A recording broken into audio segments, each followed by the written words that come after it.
Baspa supremo Mayawati ने लखनऊ में कांसीराम की पुण्यतिथि पर एक बड़ी रैली का आयोजन किया।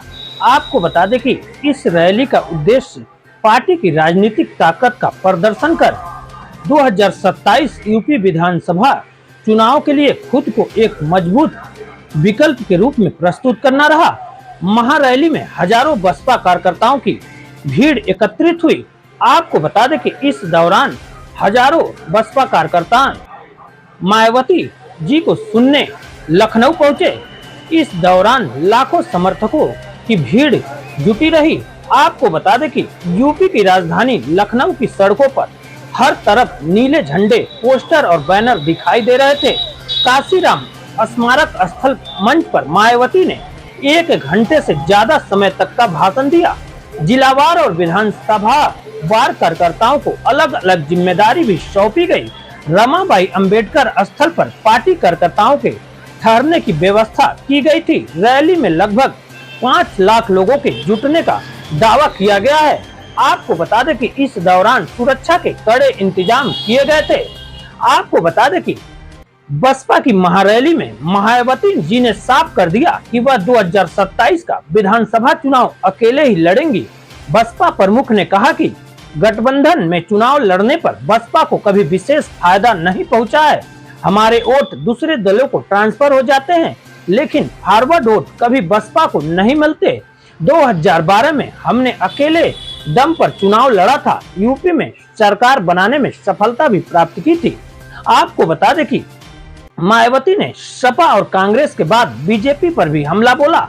मायावती ने कहा कि भाजपा सरकार ने कई योजनाओं की शुरुआत की, लेकिन उनका वास्तविक लाभ जमीनी स्तर तक नहीं पहुंचता।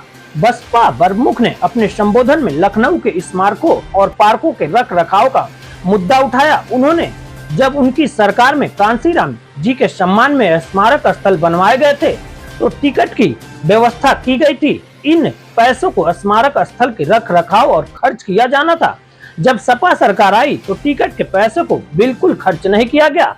आपको बता दें कि बसपा चीफ ने अपने भाषण में बगैर नाम लिए आजम खान का भी जिक्र किया। मायावती ने कहा 9 अक्टूबर के कार्यक्रम की घोषणा होते ही पिछले महीने से अफवाह उड़ाई जा रही थी कि दूसरी पार्टियों के वरिष्ठ नेता उनकी ओर रुख कर रहे हैं। वे दिल्ली और लखनऊ में मायावती से मिले हैं। मुझे ऐसी कोई जानकारी नहीं है। मिलना तो बहुत दूर की बात है।